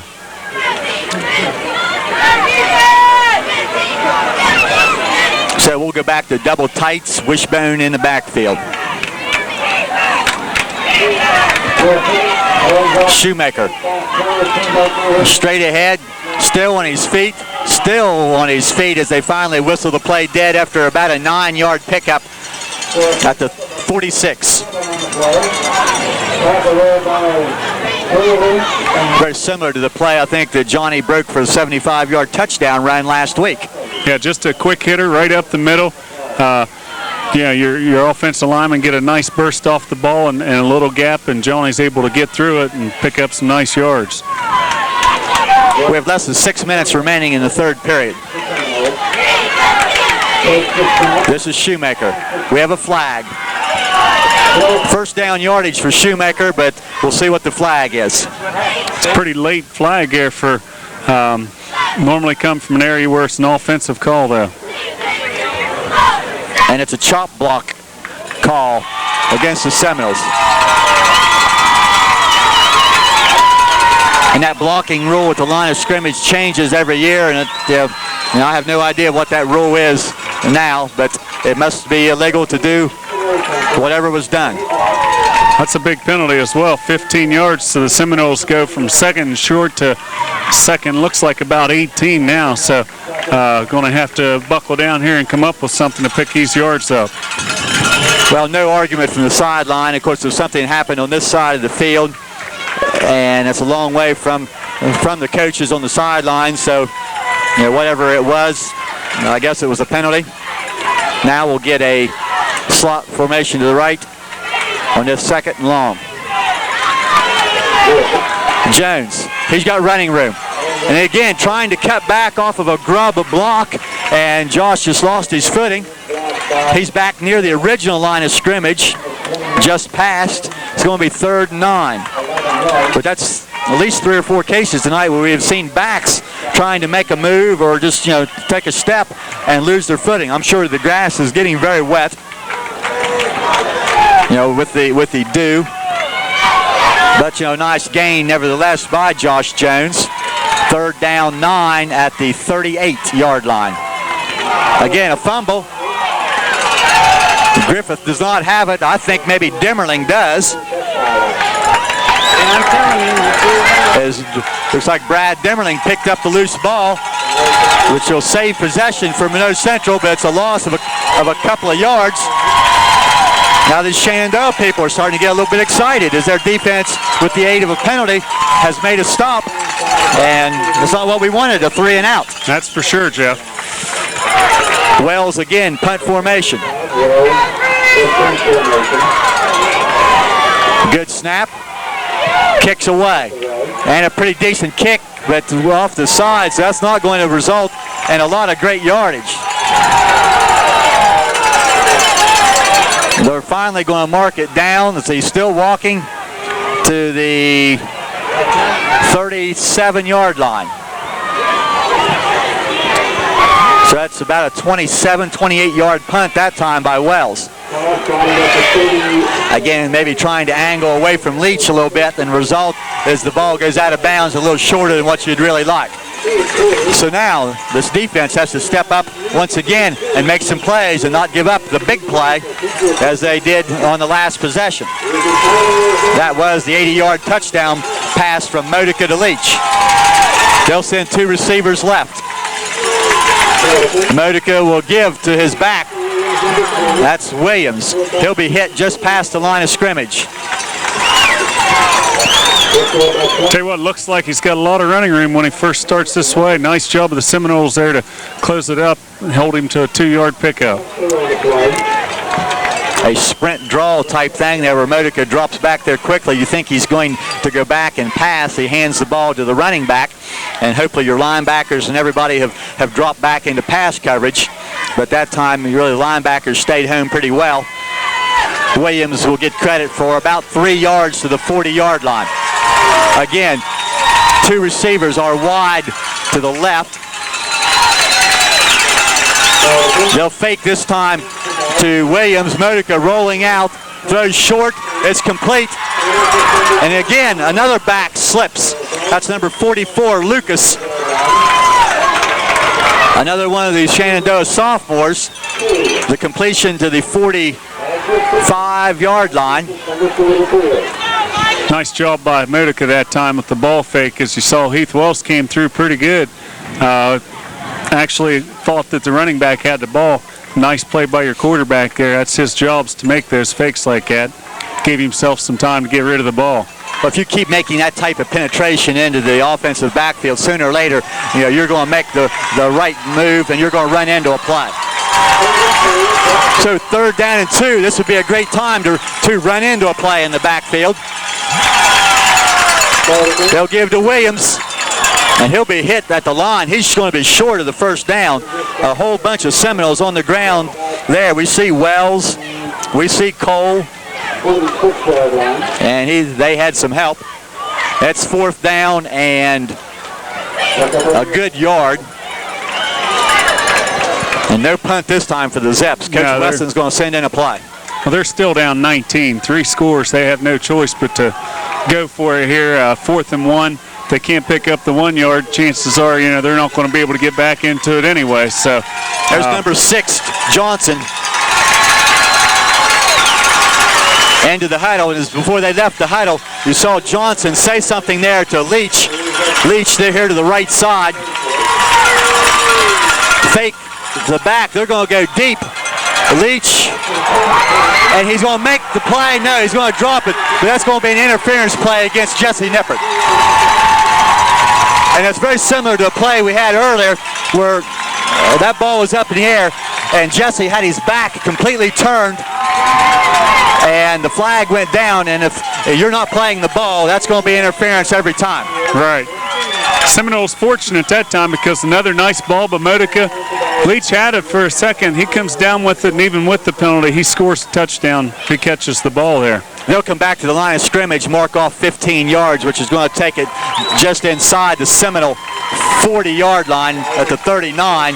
So really, I guess the interference penalty was better than the completion as far as yardage, but the incomplete pass would have been even better. Yeah, that was 4th down, so if we're able to make the play there, we get the ball back in excellent field position. The way it turns out, Shenandoah's driving again. I see Coach Acosta trying to have some words with the back judge over there. We're going to get a stoppage of play.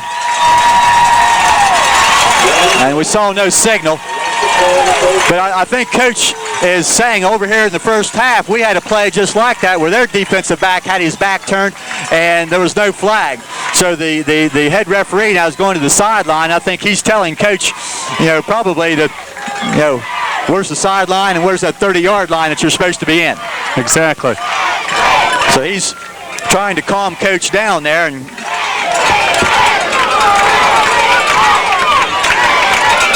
And a little pat on the back there, so that discussion ends, at least on friendly terms for this moment. But something I don't think I've ever seen happen very much, where the head referee will go over and say something to a coach, on the sideline like that because of something he's saying. Well, and now you'll see him come over here because he feels he's obligated to at least tell the Shenandoah coach what was discussed over there.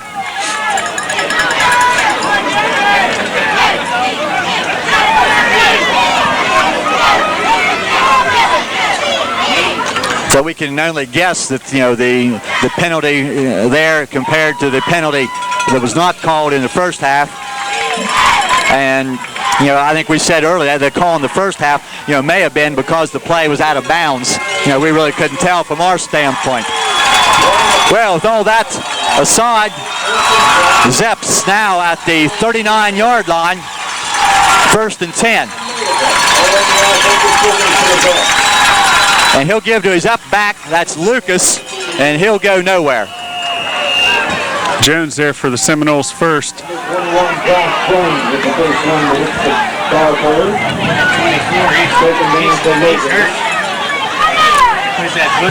They'll put the ball right back at about the original line of scrimmage, 2nd down and 10 after no gain. We're nearing the end of period number 3. We've now moved inside of 1 minute, 10 seconds. 2nd and 10. I'd like to see some pressure on Modica because really we've not gotten a lot of heat on him tonight. He'll drop straight back. He'll throw a quickie. The ball's tipped up in the air. That's intercepted by Shoemaker. We're going to get a flag down, and this may bring up another argument because the official that was closest to the play did not throw a flag. The guy in the middle threw it on that, and it's going to be a clip call against Matt Cole. But the Seminoles will get possession on that interception by John Shoemaker. Well, you're right, Jeff. There was an official stood right there. He looked at the play. Obviously, he didn't feel it was a clip. The official, probably 30 yards away, felt it was and threw the flag. So, the guys have a job to do out there, and both of them did what they thought was right, just possibly they saw it differently. It'd be interesting to take a look at that on the film later and see whether Matt did, in fact, get his head in front as he made that play. But, again, one official did not think so he throws the flag, and that's what counts. But it will be Seminoles' ball. It's going to cost them 15 yards from the place of the foul, which is about the 30-yard line, so the Seminoles are going to have to start back inside their own 20. big break nevertheless. The Seminoles do get the ball back, hold Shenandoah from scoring. Right now it's definitely time for them to put something together here, get a little bit of a drive put together, put one more score on the board and make this thing a little more comfortable. 47 seconds remain in the third period.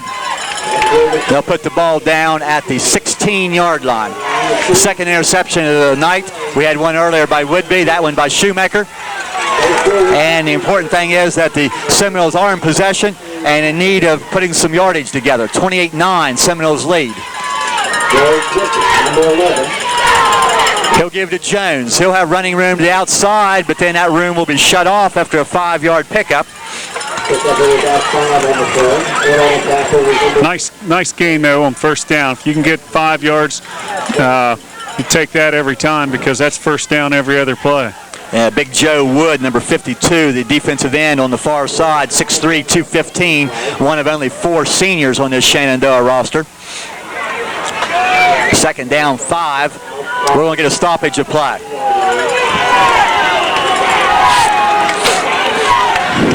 And again, it looks like some people on the far side there must be saying something to the officials, and the official is going to ask them to leave.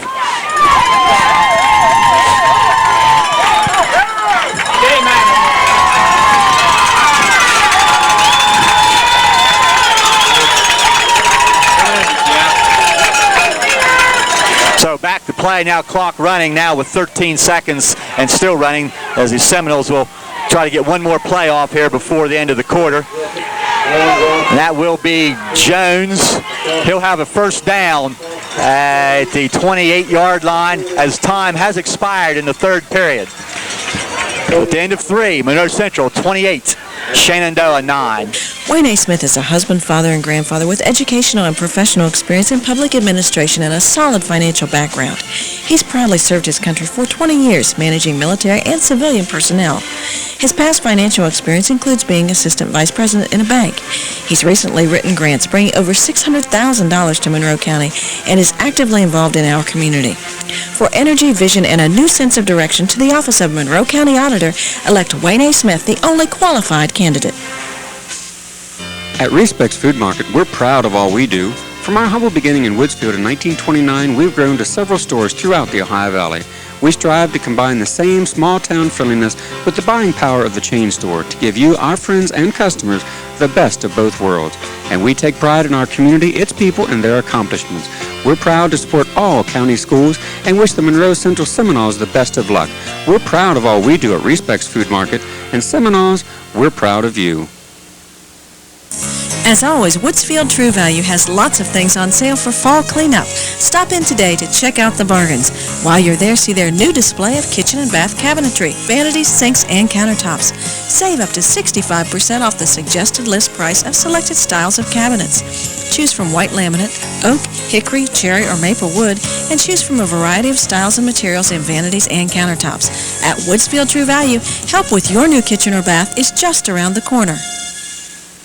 Dr. and Mrs. Heckert are proud to make Monroe County their home and to serve as your hometown family doctor, along with experienced nurses and a nurse practitioner affiliated with Marietta Memorial Hospital. Ready to start period number 4. Seminoles 1st and 10 at their own 28-yard line. Really don't like the fact that after nearly 250 yards of offense the first half, not very many yards during that third quarter, which was dominated by Shenandoah, but dominated just to the tune of 1 touchdown. Josh Jones dominating that carry for another 8 or 9 yards. Monroe Central getting back to what we did earlier in the ball game, Jeff, that got us the big lead, and that's just straight power football. Nothing real fancy. Fake to Shoemaker first and hand to Jones second. Fake to hand off to Shoemaker once in a while to keep him honest.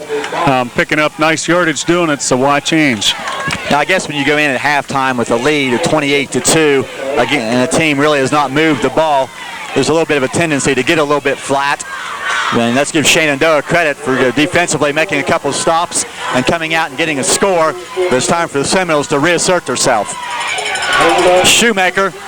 He's hit hard at the line of scrimmage, but he only needed a yard, and he'll have that plus a yard or two to the 40-yard line. John Shoemaker gets the first down. And at this point in the game, if you can put together a nice drive and put one in the end zone, that will just about remove any doubts that might still exist as to who's going to win the football game.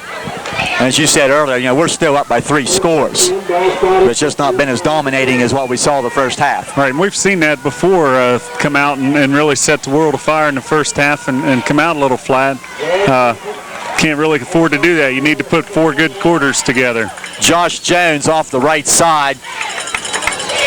He's going to be hit about the line of scrimmage, fall forward for a couple of yards. Put him at the 43-yard line. And more importantly now, the clock continues to run, so as you chew off yardage, we're down at 10 minutes and 25 seconds remaining in the game. 28-9, Monroe Central. Again, a formation we saw quite a bit last week with both ends are tight, wishbone in the backfield. Ben Miller.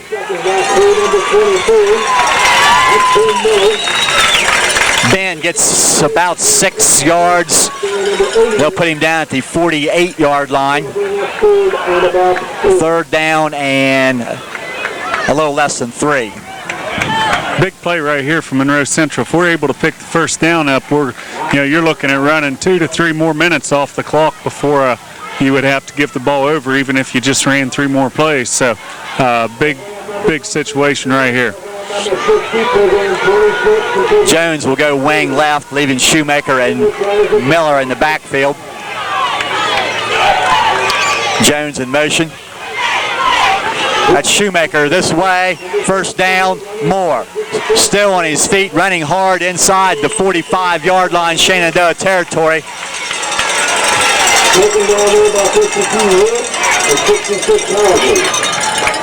Nothing more than a power with off of motion. 10-yard pickup on 3rd and 2. So, like I said, needed that first down to just over 9 minutes now. So, Seminoles going to be able to run a lot more time off. In his 28th season, how many times do you think Jay Costa has called power right and power left in those 28 years? Well, too many when I played. If you didn't get the guy blocked, the running back ran up your back, so he paid the penalty. There's that fake. Griffith tries to get outside. Modica may have gotten a hand on him, but looked like Griffith may have just slipped at the line of scrimmage once again. But again, he may have been touched by Modica as he tried to get outside. The result will be no gain, and it really looked like there was some running room there for Derek Griffith, but the result will be no gain. Yeah, that just, he tried to plant his foot and turn upfield, and feet just flew out from under him. And I think he had a lot of room over there if he would have been able to keep his feet. They might give him a half a yard on the play, 2nd and 9.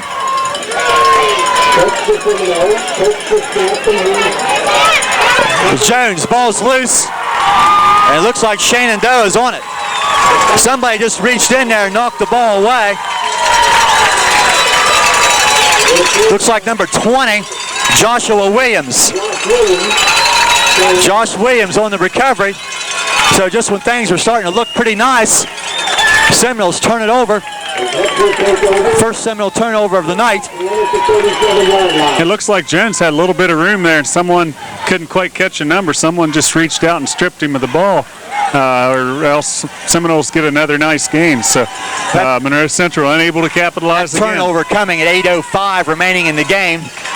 But Shenandoah will take over at their own 37-yard line. They'll run a little delay again to Williams. He'll be wrestled to the ground. John Cecil on the play. 4-yard pickup. Called 3 yards to the 40-yard line.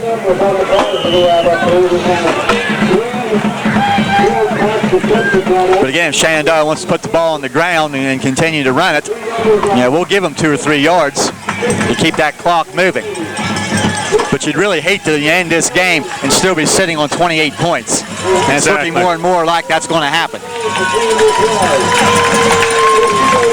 Leach will come in motion. Modica drops straight back. Have some pressure. Incomplete. Modica is on the ground as he threw the ball.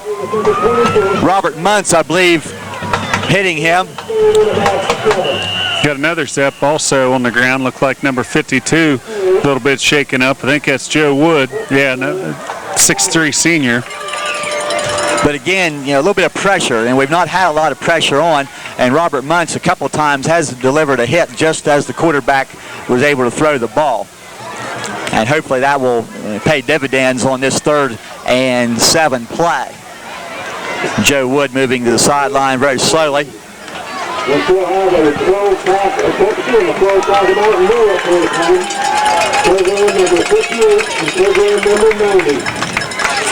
7:17 on the clock. You can see the huddle there trying to call for some crowd noise to help them out.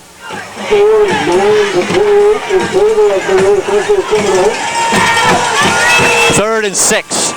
Ball sitting on the 40-yard line.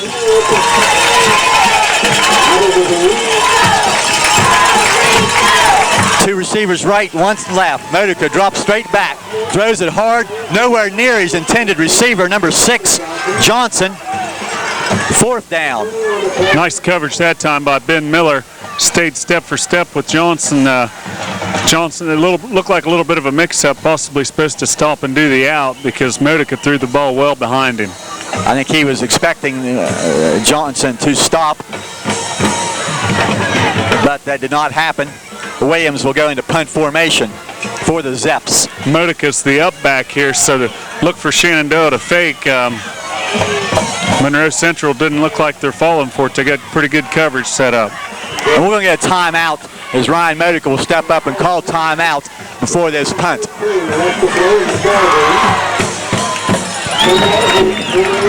You want to?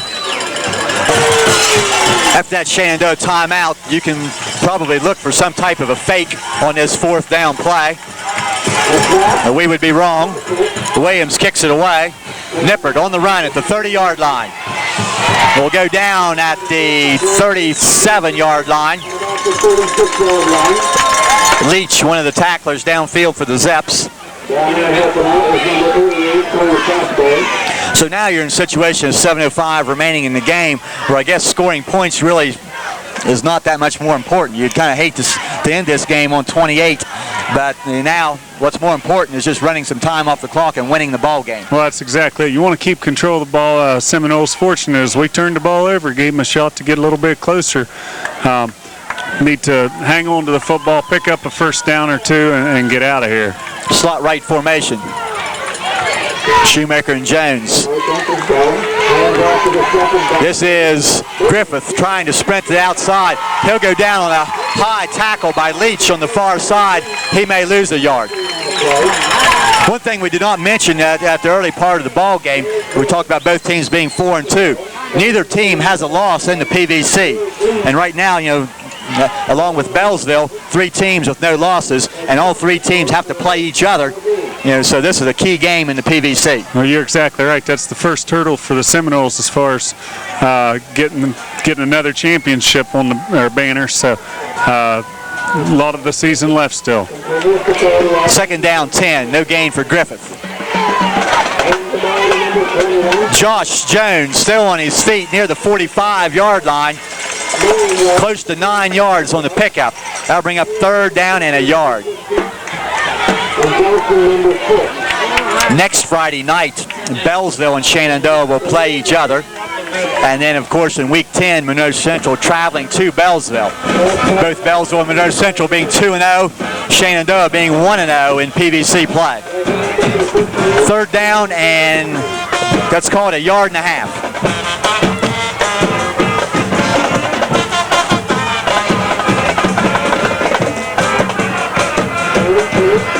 Shoemaker, lots of running room, 1st down plus many more yards into Shenandoah territory at the 45-yard line, and that is a 1st down. Almost had to guess that was coming because Shoemaker's not been stopped for a negative pickup all evening. I think they had a 2-yard pickup earlier. It's probably the smallest gain of the night. But again, that enables the Seminoles to take a couple more minutes off the clock, barring something unusual, out of bounds or penalty or something like that. They'll be able to take it inside 3 minutes. Griffith wants to go deep. Goes out here for Nippert. And again, Jesse not able to adjust his pattern to the ball. He drew a lot of coverage from Modica and Johnson as he tried to get deep. And again, you're running the ball a lot, a little play action fake there, worth a shot. Well, he had a step on Modica one of the few times this year. Derek's throwing the ball short. You've seen several times Jesse having trouble finding the ball. That time he found the ball, just wasn't any way of getting back to it. One thing that is a lot better tonight than a week ago and a couple weeks ago is the pass protection. Exactly. We'll go back on the ground. Jones. Somebody has a hold of the shirt. That's Joe Wood back in the game. A very short gain, 3rd down and 9. So it'll be just across the 45-yard line. Call it the 44. A very high tackle there, but a very effective tackle. Got the clock running again now, so we're looking at probably be somewhere around 4 minutes to go after this play if it's not an incomplete pass. So hard to tell what to see here, where they're going to go with the run the ball on the ground. I would think they will.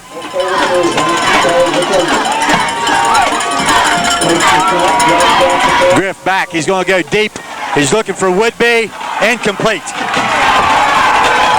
The Shenandoah people are going to make some noise there, but both Woodby and the defensive back, number 2, Eric Schultes, going for the ball. That is an incomplete pass. And I was going to make the point there, the play before, which was the gain of a yard by Jones, I looked down there, and I'm not too sure if Matt Cole was not the quarterback on that play because Derek Griffith was off to the side. Either that or Derek had went to the sideline to get the play. So he may very well have just went to the sideline himself to get the play. Yeah, I'll tell you what, I know exactly what you're talking about, and I saw Cole leaving and Griff coming in. I'm not sure. But a punt by Wells. Leach at his own 12. He's going to get outside. He's got a wall. Darren Grubb from laying on the ground, able to get an arm up in the air and trip up Leach. And if Leach had been able to get by Grubby, I'm afraid he had some running room. So Darren, who'd slipped to the ground, able to get the big paw up in the air and make the play. I'll tell you, Derek Leach has impressed me this evening. He's got some nice speed. He hasn't done anything halfway yet this evening either. When he gets the ball, he takes off, and he has a plan. Well, pretty good 3-sport athlete, Derek Leach, basketball and baseball also. He started last year as a junior, and his senior year off to a nice start here on this football campaign. And I'd say with 4:07 remaining and the Zeps trailing by 19, and we may call the name Leach quite a few more times during this Shenandoah possession. He's on the wing to the left side. Modica fumbles the snap.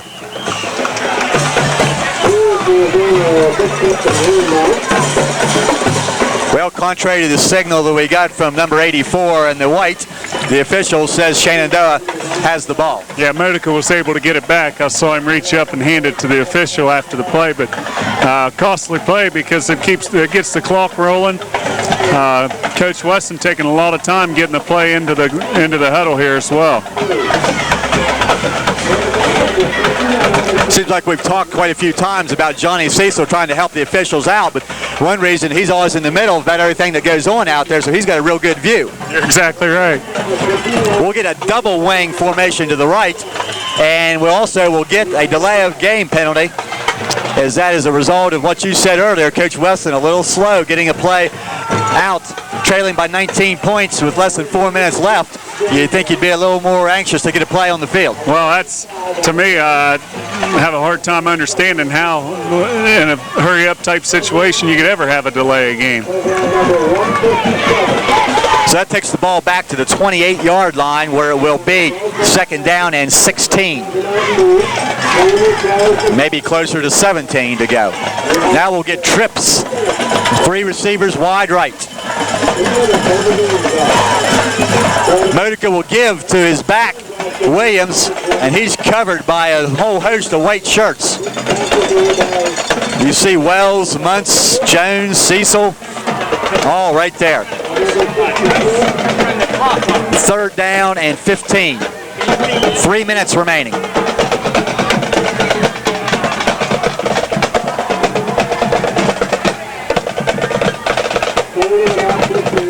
Shenandoah still has all 3 timeouts remaining, I believe.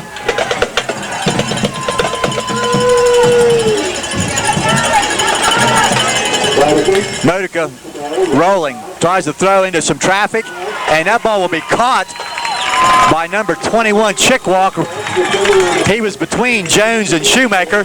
He'll make the play, but well short of the first down, bringing up 4th down and 7.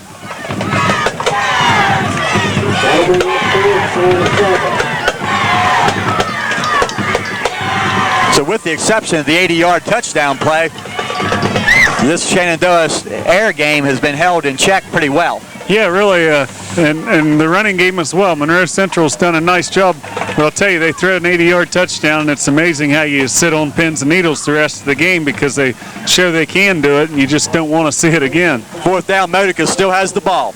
He's going downfield to Jesse Nippert with the interception. And he'll go down at the 41-yard line. I believe that ball was intended for Leach, but really was nowhere near him. Nippert making the interception. So 1:49 left in the game. That should just about do it. That's 3 interceptions on the night from Monroe Central, and I believe right off the top we mentioned that we'd need to get some interceptions, to try to stop this guy Modica, and I'll tell you, that, like you said, that pretty much should do it there. Would-be Shoemaker and now Nippert with interceptions, as the Zeps have turned it over those 3 times. So now Griffith and his offense will try to run out this last minute 49. Shoemaker still on his feet at the 45-yard line. He'll be covered up 4 yards. 2nd down and 6. 1:35 remaining. The offensive highlights, John Shoemaker over 100 yards, 3 touchdowns. 4th touchdown going to Preston Kilburn. And an overall solid defensive effort to take away that long pass play.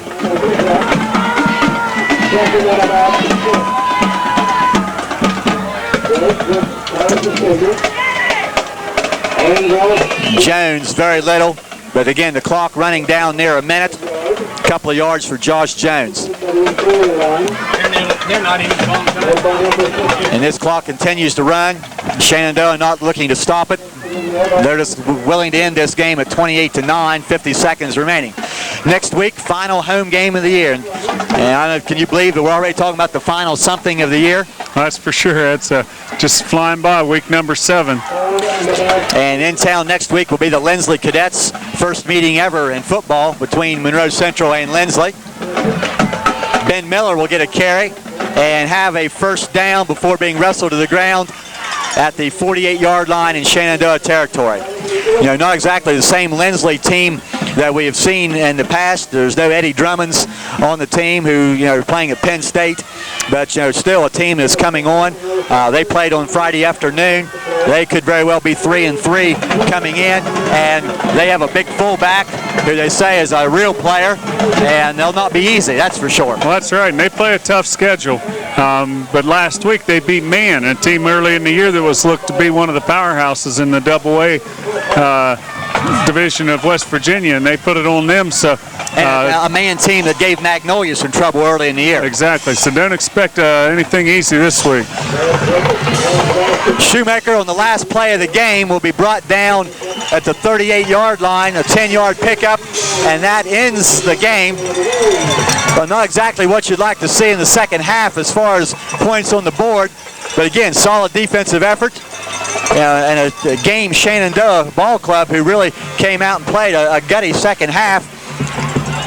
But nonetheless, Monroe Central will go out of here with a win at 28-9. As the players shake hands in the middle of the field. I say, a real strong ball game, and you got to like some of these young players that Shenandoah has over the next couple of years. They could be right in the middle of things in this PVC. Tell you what, beautiful night for football. Good game for Seminole fans. Got an early start like we said we needed to do. Just held on from there. Was able to run off a lot of time with that powerful running game. So Not a lot of, well, no second half points, but still overall a successful evening for the Noles. Well, and you can do that when you do things that well the first half. You can afford to have some things not go your way in the second half and still come out on top. Once again, Lance, thanks a lot for coming along. Next week back home.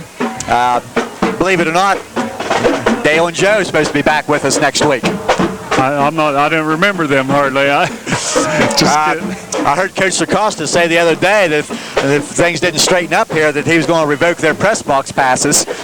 so hopefully their pass is still good here, and they'll be able to come back with us next week.